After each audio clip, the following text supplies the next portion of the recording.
So நம்ம போன வீடியோல வந்து ஒரு டிவி சீரியல் எஃபெக்ட்ல கொண்டு போயிட்டாங்கன்னு சொன்னோம் இல்லையா? ஸோ அது எல்லாத்தையும் தூக்கி போட்டு பிரேக் பண்ற மாதிரி அந்த டிராமாவெல்லாம் கட் பண்ணிட்டு எபிசோட் 64ல பார்த்தீங்கன்னா, செமையா ஒரு ஸ்டார்ட் இருக்கும். என்ன அப்படின்னு பார்த்தீங்கன்னா, நம்ம விக்கி வராரு. எல்லாத்தையும் வந்து டிஷ் எல்லாத்தையும் ஸ்மெல் பண்ணி டேஸ்ட் பண்ணி பார்க்குறாரு. அந்த டிஷ் அந்த கலந்தாங்க தெரியுமா எதையோ, அத ஸ்மெல் பண்ணோன அந்த கன்சிஸ்டன்சின்னு எல்லாத்தையும் பார்த்தோன பட்டுன்னு கண்டுபிடிச்சிடுறாரு. இது ஏதோ தப்பா இருக்கு. இதுல என்னமோ ஒரு எக்ஸ்ட்ராவா ஒரு ஸ்மெல் வருது. கன்சிஸ்டன்சிலேருந்து எல்லாமே சரியில்ல அப்படின்றாரு. ஆனா இந்த இடத்துலயே என்னன்னு கேட்டீங்கன்னா, இப்ப இது இவங்களுக்குள்ளார ஒரு பதட்டமா ஒரு விஷயம் நடந்துட்டு இருக்கு. இதுக்கு நம்ம ரம்யா குடுகுடுன்னு ஓடி போய் வெற்றிய வந்து கூட்டிட்டு வருவாங்க. அவன் ஏதாவது செய்வான்ட்டு. இது என்னடா என்னமோ லாஜிக்கே இல்லாத மாரி இருக்கே அப்படின்னு நம்ம வெற்றியும் மோந்து பார்த்துட்டு, இதுல ஏதோ மருந்து கலந்த மாரி இருக்கு. இது எல்லாத்தையும் குடுத்துறாதீங்க. தூக்கி கொட்டிருங்க அப்படிங்கிற மாரி அவர் சொல்லுவாரு. இத ஃபர்ஸ்ட் கண்டுபிடிச்சது யாரு? நம்ம விக்கி. அவரும் கிளியரா என்ன சொன்னாரு? இதுல ஏதோ கலந்திருக்கு அப்படின்னாரு. இவ்ளோ கிளியரா சொல்லிட்டு நம்ம வெற்றி வந்து இத தூக்கி கொட்டிருங்க அப்படின்னு சொன்னதுக்கு நம்ம ஐஷு ஓகேன்னு ஒத்துப்பாங்க. அதுக்கு நம்ம விக்கி என்ன அவன் சொல்றத செய்ற அப்படிங்கிறாரு. எனக்கு புரியல.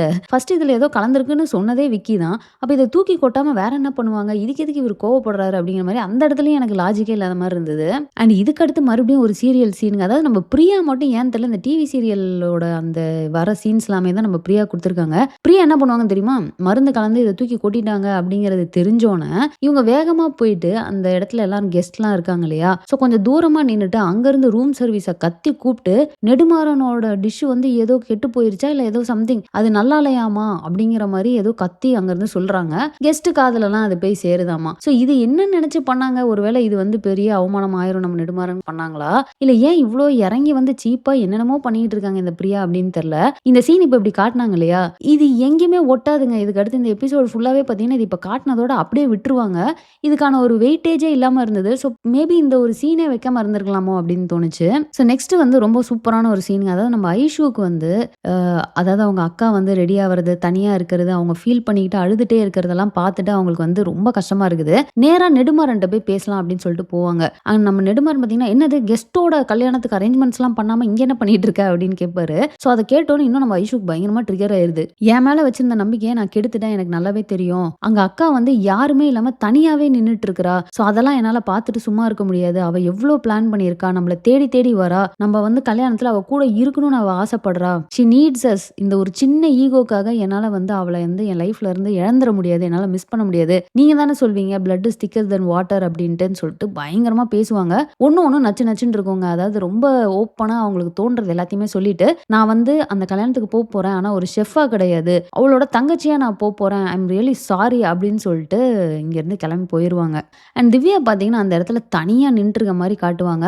நான் கூட சரி ஐஷு தான் வந்து கூட கூட்டிட்டு போறாங்களோ அப்படின்னு யோசிச்சுட்டு இருந்த டைமா பார்த்து, நம்ம நெடுமாறன் வந்துடுறாரு. ஸோ அவரு மனசு மாரி அவரு வந்துட்டாரு அப்படிங்கிறது என்னால நம்பவே முடியல. கடைசி வரைக்கும் கூட இது ஒருவேளை ஏதாவது கனவா இருக்குமோ அப்படின்னு தான் யோசிச்சுட்டு இருந்தேன். ஆனா நிஜத்திலே வராரு, வந்துட்டு சிரிக்கிறாரு, ஃபோட்டோக்கெல்லாம் போஸ் குடுக்குறாரு. பயங்கர ஹேப்பியா இருக்க மாரி காட்டியிருப்பாங்க.